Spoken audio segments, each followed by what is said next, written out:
Welcome to information hub. আপনারা সকলে জানেন আগামী 5ই ফেব্রুয়ারি 2024 মহামান্য সুপ্রিম কোর্টে ডিএ মামলার শুনানি হবে। এবার 5ই ফেব্রুয়ারি সোমবার 6 নম্বর কোর্টে শুনানি হবে।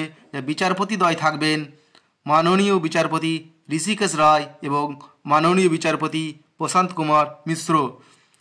ডেলি যে কজ লিস্ট দেওয়া হয়েছে সেখানে এবার ডিএ মামলাটি আগের বারের মতোই যে 11তম শুনানি হিসাবে 7 নম্বর সিরিয়ালে যুক্ত হয়েছে। এই নিয়ে টোটাল 11তম শুনানি হবে ডিএ মামলার।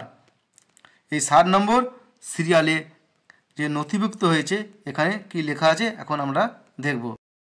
এখানে ফাইনাল ডিসপোজাল অথবা ডিসপোজাল অ্যাট অ্যাডমিশন স্টেজে 3টে স্থান পেয়েছে, 58, 59 এবং 60। এই 7 নম্বরে যে ডিএ মামলার স্থান পেয়েছে এসএলপি নম্বর 22628 থেকে 22630/2022 XVI।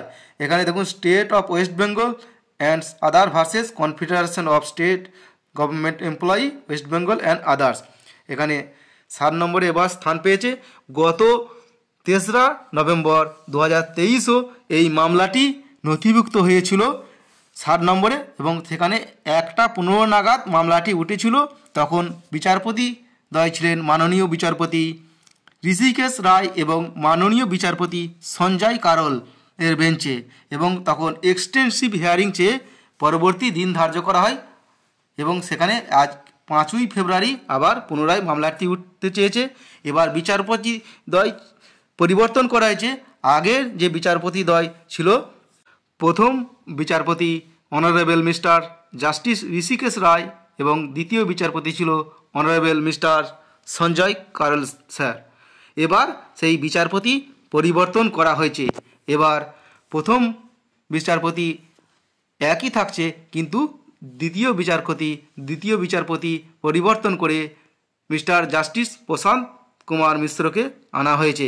এখন দেখা যাক এই 7 নম্বর সিরিয়াল থাকা সত্ত্বেও কিন্তু এই এক্সটেন্সিভ হিয়ারিং হয় কিনা। কারণ আগের বছর যখন 3রা নভেম্বর হিয়ারিংটি উঠেছিল 1:15 নাগাদ, তখন কিন্তু চাইলে এক্সটেন্সিভ হিয়ারিং করা যেত। এবার এক্সটেন্সিভ হিয়ারিং করা যায় কি সেটা দেখা যাক।